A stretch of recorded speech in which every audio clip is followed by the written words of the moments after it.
Bonjour à tous, c'est Paul Dam pour vous présenter un nouveau épisode de Sapin en sucette.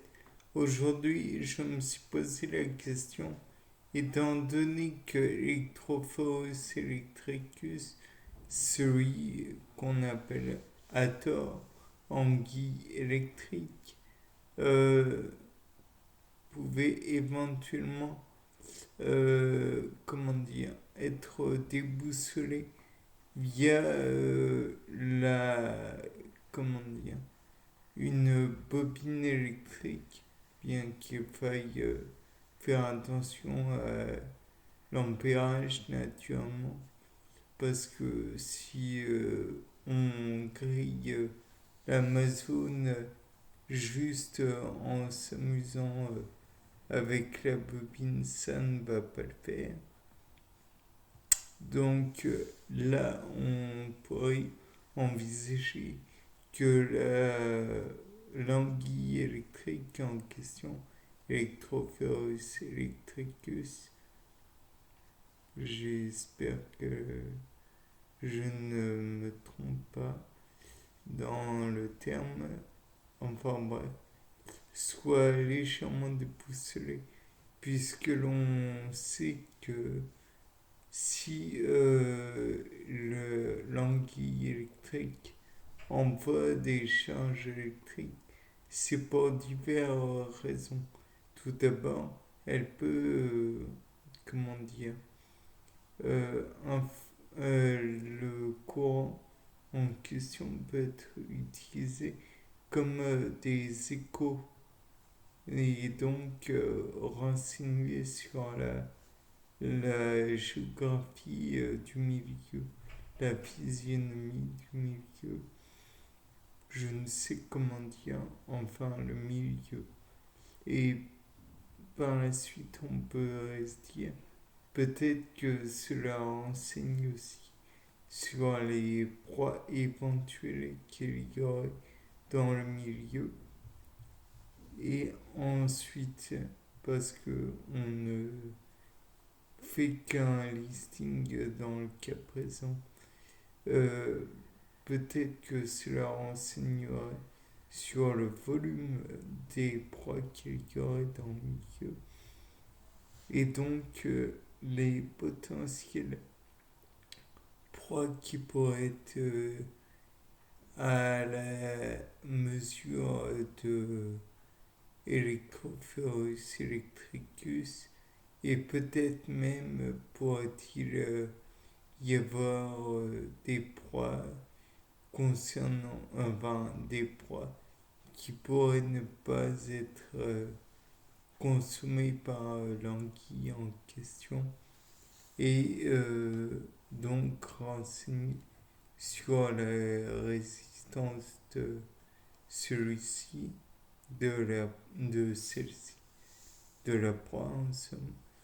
Peut-être pourrait se renseigner aussi sur le fait qu'elle soit comestible ou du moins consommable, puisque si Electrophorus electricus n'a pas de mâchoire, peut-être que peut-être que cela peut être consommé, considéré comme un ignatostome et donc posséder une mâchoire. Peut-être que cette mâchoire est suffisamment puissante pour pouvoir dévorer la proie sans être inquiété. Peut-être que sa taille généreuse pourrait lui la renseigner dû à un, deux, trois.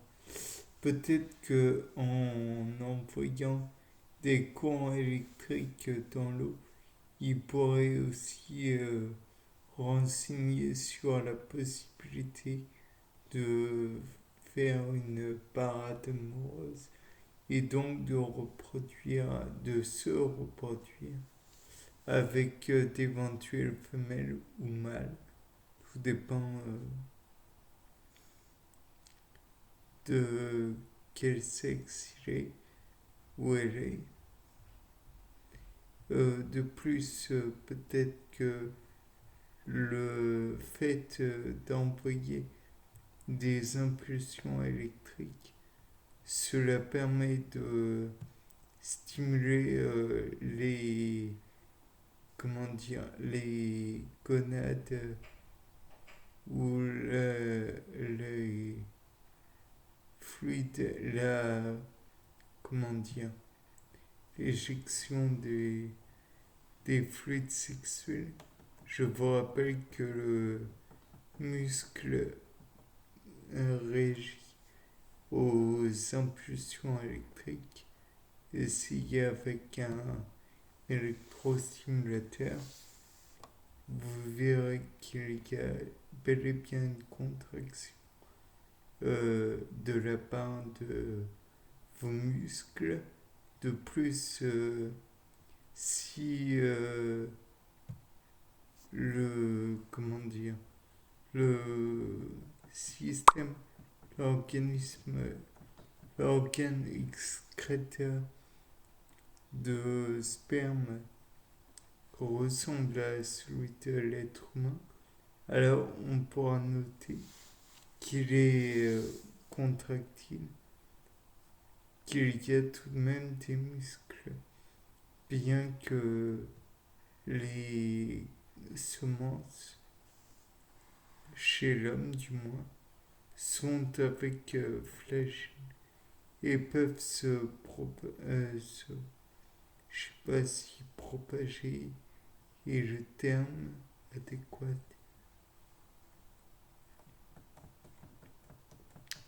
se, comment dire, enfin se déplacer. Et peut-être que par la suite, on pourrait envisager que par les impulsions qu'envoie Electrophorus Electricus dans le permettrait d'augmenter, de faciliter le déplacement des spermatozoïdes.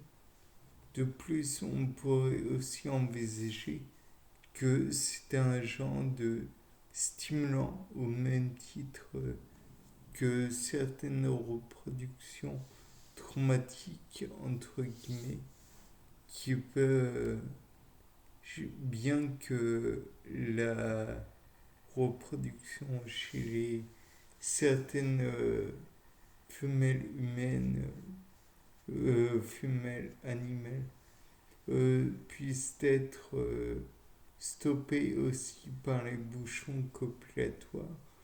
Peut-être qu'en envoyant suffisamment de courant dans l'eau, ça empêche, ça donne à la femelle l'envie de repousser tous les mâles autres et donc de recommencer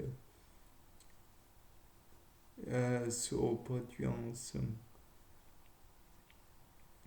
Bien, c'était Paul Dame pour un nouveau séparant sucette.